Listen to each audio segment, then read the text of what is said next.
ഇത് മാസ് മോട്ടോഴ്സിൽ നിന്നാണ് Honda Activa 5G നമ്മൾ വർക്കിന് കയറിയിട്ടുണ്ട്. നമുക്കിപ്പോൾ നിലവിൽ വണ്ടി കിലോമീറ്റർ ഓടിക്കുന്നത് 63,793 കിലോമീറ്ററാണ് മീറ്ററിൽ കാണുന്നത്. ഓൾറെഡി മീറ്റർ വർക്കിംഗ് അല്ല, സ്പീഡോമീറ്റർ വർക്കിംഗ് അല്ല, നമുക്കത് ക്ലിയർ ചെയ്തിടാം. ജോബ് കാർഡിൽ പറഞ്ഞേക്കണ work general service, engine oil check ചെയ്തിട്ട് മാറ്റാം. ഹാൻഡിലിൻ്റെ ഭാഗത്തൊരു ഷെയ്ക്ക് പറയുന്നുണ്ട്, അത്രയാണ് നിലവിൽ പറഞ്ഞേക്കണ വർക്ക്. അപ്പോൾ നമ്മൾ വണ്ടി ഓടിച്ചു നോക്കി വർക്കിന് കയറ്റി ജനറൽ സർവീസിൻ്റെ ഭാഗമായിട്ട് ബാക്ക് ബ്രേക്കൊക്കെ നമ്മൾ ചെക്ക് ചെയ്യാൻ വേണ്ടി അയച്ചിട്ടുണ്ട്. ബ്രേക്ക് ലൈൻഡർ നമുക്ക് കമ്പനി ലൈൻഡർ കിടക്കണേ, കുറേ കൂടി ഉപയോഗിക്കാനുണ്ട്. ബ്രേക്ക് ക്യാമൊക്കെ ഒന്ന് അയച്ച് ഗ്രീസ് ചെയ്തിടാം, ക്യാമൊക്കെ ഒന്ന് അയച്ച് ഗ്രീസ് ചെയ്ത് റീസെറ്റ് ആകാം. ബാക്ക് വീൽ പിടിക്കുമ്പോൾ ഈ ഒരു ഷാഫ്റ്റ് മേൻ്റെ ബെയറിങ്ങിൻ്റെ പ്ലേ ഒക്കെ നമ്മൾ ചെക്ക് ചെയ്ത് വേറെ കംപ്ലയിൻ്റ് ഒന്നുമില്ല. ബാക്കിലത്തെ ടയറായാലും അത്യാവശ്യം നല്ല ടയറാണ്, ഹബിനായാലും വേറെ പറയത്തൊക്കെ കംപ്ലയിൻ്റ് ഒന്നുമില്ല. ബാക്കിലത്തെ ഗിയർ ബോക്സിൽ ഓയിൽ നമ്മൾ നോക്കുമ്പോൾ ഇതതിൻ്റെ ഓയിൽ ബോൾട്ടാണ്. അതിൻ്റെ ഓയിൽ നോക്കുമ്പോൾ ഓയിൽ ലെവൽ കാണുന്നില്ല കേട്ടോ. അപ്പോൾ ഓയിൽ ബാക്കിലത്തെ ഗിയർ ഓയിൽ നമുക്ക് എന്തെങ്കിലും മാറ്റേണ്ടി വരും കേട്ടോ. പിന്നെ അതേപോലെ നമ്മളതിൻ്റെ എയർ ഫിൽറ്റർ നമ്മളൊന്ന് ക്ലീൻ ചെയ്യാൻ വേണ്ടി അയച്ചാണ്. നിലവിൽ നമുക്ക് കിടക്കുന്നത് കമ്പനി ഫിൽറ്ററാണ്, ഹോണ്ടയുടെ ഒറിജിനൽ ഫിൽറ്റർ തന്നെയാണ്. കുറച്ച് പൊടിയൊക്കെ ഉണ്ട്, തൽക്കാലം തുടച്ച് ക്ലീൻ ചെയ്ത് നമുക്ക് റീസെറ്റ് ചെയ്യാം. അടുത്ത സർവീസിൽ നമുക്ക് മാറ്റി കളയാം കേട്ടോ. പിന്നെ ക്ലച്ച് ഭാഗത്തേക്ക് വരുമ്പോഴത്തേക്കും അതിൻ്റെ വേരിയേറ്റർ ബോഡി, ബോസ് ഡ്രൈവ് കാര്യങ്ങളൊക്കെ നമ്മൾ ചെക്ക് ചെയ്തു. നോർമൽ സാധാരണ രീതിയിലുള്ള തേമാനങ്ങളൊക്കെ ഉള്ളൂ, കംപ്ലയിൻറ്റ് പറയാവുന്ന പ്രോബ്ലം ഒന്നുമില്ല. ക്ലച്ച് യൂണിറ്റൊക്കെ അതിലൊന്ന് അഴിച്ച് ക്ലീൻ ചെയ്ത് ഗ്രീസ് ചെയ്തിടുന്നുണ്ട്. ബെൽറ്റ് വണ്ടി വന്നപ്പോൾ ഉള്ള ബെൽറ്റാണ്, നിലവിൽ വേറെ ഡാമേജോ കാര്യങ്ങളൊന്നും പ്രത്യക്ഷത്തിൽ കാണുന്നില്ല. അതാണ് രീതിയിൽ ഓടിക്കോട്ടെ. കിക്കർ വീലൊന്ന് അഴിച്ചൊന്ന് ഗ്രീസ് ചെയ്തിടാം. അപ്പോൾ ക്ലച്ചിൽ വേറെ പറയത്തൊക്കെ കംപ്ലയിൻ്റ് ആയിട്ടൊന്നുമില്ല. ക്ലച്ച് റൊട്ടീൻ ചെക്കപ്പിൻ്റെ ഭാഗമായിട്ട് നമ്മൾ അഴിക്കുന്നു, ബെൽറ്റിൻ്റെ കണ്ടീഷനൊക്കെ ചെക്ക് ചെയ്യുന്നു, ക്ലച്ച് ഗ്രീസ് ചെയ്ത് റീസെറ്റ് ആക്കുന്നു. പിന്നെ ഈ സൈഡിലേക്ക് വരുമ്പോഴത്തേക്കും നമുക്ക് അതിൻ്റെ ചോക്കിൻ്റെ കേബിൾ നമ്മൾ ചെക്ക് ചെയ്തു, ആക്സിലേറ്റർ കേബിൾ ചെക്ക് ചെയ്തു. ആക്സിലേറ്റർ കേബിൾ ചെറിയൊരു ടൈറ്റ് തുടങ്ങിയിട്ടുണ്ട്, പക്ഷേ മാറ്റേണ്ട സിറ്റുവേഷൻ ഒന്നും ആയിട്ടില്ല. ചോക്ക് കേബിൾ വർക്കിംഗ് ഓക്കെയാണ്. അപ്പോൾ നിലവിൽ ആ രീതിയിൽ പോട്ടെ. പിന്നെ അതേപോലെ കാർബറേറ്റർ നമ്മൾ ചെക്ക് ചെയ്യുന്ന സമയത്ത് നിലവിൽ പറയത്തൊക്കെ വേറെ ഓവർഫ്ലോൻ്റെ കംപ്ലയിൻറ്റും മിസ്സിങ് സ്റ്റാർട്ടിങ് കംപ്ലയിൻറ്റ് അങ്ങനെ പ്രത്യേകിച്ച് കംപ്ലയിൻറ്റുകളൊന്നുമില്ല. നിലവിൽ ഇപ്പോഴത്തെ ഒരു കണ്ടീഷനിൽ ഒട്ടുമിക്ക വണ്ടിയും കാർബറേറ്റർ കംപ്ലയിൻ്റ് ഉണ്ട്. നമ്മുടെ വണ്ടി നല്ല അത്യാവശ്യം ഓട്ടോ ഉള്ള വണ്ടി ആയതുകൊണ്ടായിരിക്കാം കംപ്ലയിൻറ്റ് പെട്ടെന്ന് വരാത്തത്. ഞാൻ അതിൻ്റെ ഇപ്പോഴത്തെ കംപ്ലയിൻസിൻ്റെ ഒരു ഡീറ്റെയിൽസ് ഡിസ്ക്രിപ്ഷനിൽ കൊടുത്തേക്കാം, അത് നോക്കിക്കഴിഞ്ഞാൽ കൃത്യമായിട്ട് അറിയാം ഇപ്പോഴത്തെ ഒരു സ്റ്റേജ്. കാരണം ഒട്ടുമിക്ക വണ്ടികളും കംപ്ലയിൻ്റ് ആണ് കാർബറേറ്ററിൻ്റെ. അപ്പോൾ നമുക്കിപ്പോൾ ഇല്ലെങ്കിലും പിന്നീട് വന്നുകൂടായികയില്ല, വരും. എന്തെങ്കിലും കുറച്ച് ഓട്ടത്തിൻ്റെ അനുസരിച്ച് കുറച്ച് ലേറ്റ് ആകുന്നുള്ളൂ, കംപ്ലയിൻസ് എന്തെങ്കിലും വരും. ഓവർഫ്ലോ കംപ്ലയിൻ്റാണ് മെയിനായിട്ട് വരുന്ന പ്രോബ്ലം കേട്ടോ. അപ്പോൾ നിലവിൽ നമുക്ക് ഇപ്പോൾ ഒന്നും ചെയ്യേണ്ട, ഈ രീതി തന്നെ ഓടട്ടെ.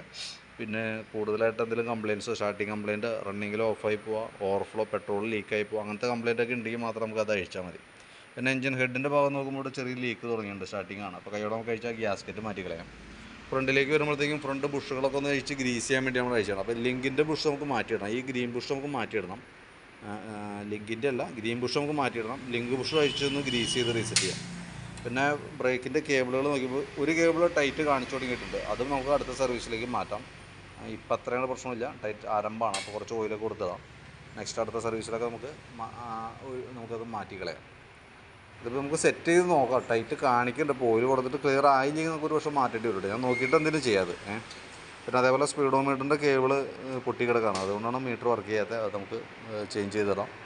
ഫ്രണ്ട് ബ്രേക്ക് ലൈനറൊക്കെ അത്യാവശ്യം ഉപയോഗിക്കാനുണ്ട്. അപ്പോൾ നല്ലൊരു ക്യാമൊക്കെ ഒന്ന് അഴിച്ച് ഗ്രീസ് ചെയ്തിട്ടാൽ മതി.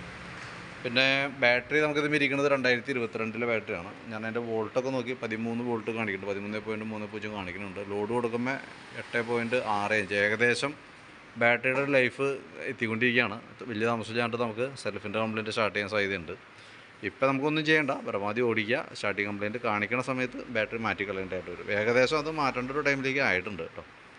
പിന്നെ ഫ്രണ്ട് വീലിൻ്റെ ടയർ നമ്മൾ ചെക്ക് ചെയ്തു. അതിനകത്ത് ഈ ടയറിൻ്റെ ഒരു ബബ്ലിങ്ങാണ് ഫ്രണ്ട് സൈഡ് നമുക്കൊരു വെട്ടൽ കാണിക്കുന്നതിൻ്റെ കാരണം കേട്ടോ. അത് നോർമലായിട്ട് നമുക്ക് ഈ വണ്ടികളിൽ നമ്മുടെ ലിങ്കർ ടൈപ്പ് സസ്പെൻഷനുള്ള ആക്റ്റീവ മോഡൽ, സ്കൂട്ടർ മോഡൽ, ഹോണ്ടയുടെ എല്ലാ വണ്ടികളുള്ള സുഖേടാണ്. അത് ഈ പറഞ്ഞ പോലെ നമ്മളിനിപ്പോൾ റൊട്ടേഷൻ ചെയ്യുമ്പോഴാണ് കംപ്ലയിൻറ്റ് മാറുള്ളൂ. ഇപ്പോൾ ബാക്ക് ടയർ തീരുമ്പോൾ ഈ ടയർ ബാക്കിലേക്ക് ഇടാം, പുതിയ ടയർ ഫ്രണ്ടിലിടാം, അപ്പോഴാണ് കംപ്ലയിൻറ്റ് മാറുള്ളൂ കേട്ടോ. അത് വരെ തൽക്കാലം ഉപയോഗിക്കുക, വേറെ കുഴപ്പമൊന്നുമില്ല. ആ രീതിയിൽ തന്നെ കണ്ടിന്യൂ ചെയ്യാം. പിന്നെ അതേപോലെ തന്നെ സ്പാർക്ക് പ്ലഗ് നമുക്ക് മാറ്റിയിടേണ്ടത് അത്യാവശ്യമാണ്. കാരണം വെച്ചാൽ ത്രെഡ് നല്ല രീതിയിലായിട്ട് ഒരുപാട് ബലപ്പെട്ടാണ് നമ്മൾ അഴിച്ചെടുത്താണ്. ഈ ത്രെഡ് ചെറിയൊരു വികാസം വന്നിട്ടുണ്ട്, അത് ഓവർ ഹീറ്റിംഗ് വന്ന പോർഷനിലാണ് ഈ പ്ലഗ് ഇൻസ്റ്റാൾ ചെയ്തേക്കണത്. അപ്പോൾ അതിൻ്റേതായിട്ടുള്ളൊരു പ്രോബ്ലം വന്നിട്ടുണ്ട്. അപ്പോൾ അങ്ങനെ കാണിക്കുമ്പോൾ കൈയോടെ നമുക്കത് മാറ്റി കളഞ്ഞ് നമ്മളിപ്പോൾ ഇത് ഇട്ടാലും വണ്ടി ഓടും. പക്ഷേ എന്താ പ്രശ്നം എന്ന് വെച്ചാൽ ഈ ത്രെഡ് ഇങ്ങനെ ഇതുള്ളപ്പോൾ സ്വാഭാവികമായിട്ടും ത്രെഡ് ലോക്കായി എങ്ങനെ കയറിക്കഴിഞ്ഞാൽ ഹെഡുമേത ത്രെഡ് പോയി കഴിഞ്ഞാൽ നമുക്ക് പിന്നീട് അത് പണിയായിട്ട് വരും. അപ്പോൾ ആ ഒരു നഷ്ടം നോക്കണ്ട, പ്ലഗ് മാറ്റി കളയാണ് ഏറ്റവും ബെറ്റർ. സെക്കൻഡറി ഫിൽറ്റർ യൂണിറ്റ് മാറ്റിയിടാം, നല്ല രീതിയിൽ അഴുക്കാണ്. എഞ്ചിൻ ഓയിൽ മാറ്റണം കേട്ടോ. അപ്പോൾ നിലവിൽ ഇത്രയും കേസാണ് മെയിനായിട്ടുള്ളത്. അപ്പോൾ നമുക്ക് സർവീസ് സംബന്ധമായിട്ടുള്ള വർക്കുകളേ ഉള്ളൂ. പിന്നെ അതിനകത്ത് അഡീഷണൽ നമുക്ക് പറയാമെന്ന് വെച്ചാൽ സ്പീഡോമീറ്റർ കേബിൾ പോയിട്ടുണ്ടെന്നുള്ളത് ഒഴിച്ച് വേറെ പറയത്തക്ക കംപ്ലയിൻസ് ഒന്നും പ്രത്യക്ഷത്തിൽ ഓടിച്ചു പോകുമ്പോൾ കാണുന്നില്ല. പിന്നെ ഏകദേശം നമുക്ക് 60,000 കിലോമീറ്റർ മുകളിലായിട്ടുണ്ട്.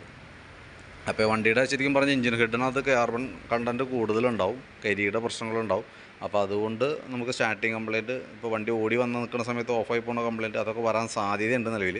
അതങ്ങനെ വരുമ്പോൾ സ്വാഭാവികമായിട്ട് നമ്മൾ സാധാരണ രീതിയിൽ പറയാം ഒരു 30,000 തുടങ്ങി 25,000 തുടങ്ങി 30,000 കിലോമീറ്ററിനുള്ളിൽ എൻജിൻ ഹെഡിൻ്റെ ഈ പോർഷൻ ഫയറിങ് നടക്കുന്ന ഭാഗം ഈ ഭാഗമാണ്. അപ്പോൾ അത് അഴിച്ചിട്ട് അതിൻ്റെ ഉള്ളിലുള്ള കരി ക്ലീൻ ചെയ്ത് നീക്കം ചെയ്ത് റീസെറ്റ് ചെയ്യണമെന്നാണ് പറയാറ്. ഏകദേശം നമുക്കൊരു 3,000 തുടങ്ങി 3,500 വരെയൊക്കെ ചിലവ് തന്നെ കേസായതുകൊണ്ട് തന്നെ ആരും അത് കറക്റ്റായിട്ട് ചെയ്യാറില്ല. പക്ഷേ നമുക്ക് എന്താ എന്ന് വെച്ചാൽ നമുക്ക് ഇപ്പോൾ സ്റ്റാർട്ടിങ് കംപ്ലയിൻറ്റ് റണ്ണിങ് ഓഫായി പോകുന്ന കംപ്ലയിൻറ്റ് എന്തെങ്കിലും കാണിച്ചാൽ നമുക്ക് ചെയ്യാണ്ട് മാർഗ്ഗമില്ല. ഏകദേശം നമുക്ക് അതിൻ്റെ ഒരു പീരീഡിലേക്ക് എത്തിയിട്ടുണ്ട് വണ്ടി കേട്ടോ. 60,000 കിലോമീറ്റർ മുകളിലായിട്ടുണ്ട്. എപ്പോൾ വേണമെങ്കിലും അങ്ങനത്തെ കംപ്ലയിൻറ്റ് സ്റ്റാർട്ട് ചെയ്യാം, പ്രതീക്ഷിക്കാം കേട്ടോ. ഇപ്പോൾ നിലവിലൊന്നും ചെയ്യേണ്ട, പരമാവധി ഉപയോഗിക്കുക. അതിന് ശേഷം നമുക്കിപ്പോൾ പറഞ്ഞ രീതിയിൽ കൂടെ എന്തെങ്കിലും ലക്ഷണം കാണിച്ചു കൊടുക്കുമ്പോൾ അഴിച്ച് ക്ലീൻ ചെയ്താൽ മതി. അതുവരെ കിടന്ന് ഓർത്തെ. അപ്പോൾ ഞാനതിൻ്റെ ഒരു ഏകദേശം ഒരു ഐഡിയ ആണ് ഇപ്പോൾ പറഞ്ഞത്. ഇപ്പോൾ ജന സർവീസുമായി ബന്ധപ്പെട്ട ചെയ്യേണ്ട വർക്കുകളുടെ ഒരു ഡീറ്റെയിൽ ആണ് ഇപ്പോൾ ഞാൻ പറഞ്ഞത്. അപ്പോൾ ഞാൻ ഡീറ്റെയിൽസ് വാട്സപ്പിലേക്ക് സെൻഡ് ചെയ്ത് തരാം, എസ്റ്റിമേറ്റ് അടക്കാം. വീഡിയോ കണ്ടതിന് ശേഷം നോക്കിയിട്ട് റിപ്ലൈ ഇടാം. ഇനി എന്തെങ്കിലും ഞാൻ പറഞ്ഞതിൽ മനസ്സിലാവാത്തതായിട്ട് എന്തെങ്കിലും ഉണ്ടെങ്കിൽ നേരിട്ട് കോൺടാക്റ്റ് ചെയ്യുക. അപ്പോൾ ഡീറ്റെയിൽ ആയിട്ട് ഞാൻ പറഞ്ഞുതരാം. ബാക്കിയത്തെ നമുക്ക് സർവീസ് സംബന്ധമായിട്ടുള്ള വർക്കുകളാണ്. അപ്പോൾ അതിൻ്റെ ഡീറ്റെയിൽസ് വാട്സപ്പിൽ ഇട്ടേക്കാം, എസ്റ്റിമേറ്റ് അടക്കാം. അപ്പോൾ ഒന്ന് കണ്ടു കഴിയുമ്പോൾ ഒന്ന് റിപ്ലൈ ഇട്ടോളൂ കേട്ടോ. എന്നിട്ട് വേണം നമുക്ക് വർക്ക് കണ്ടിന്യൂ ചെയ്യാനായിട്ട്.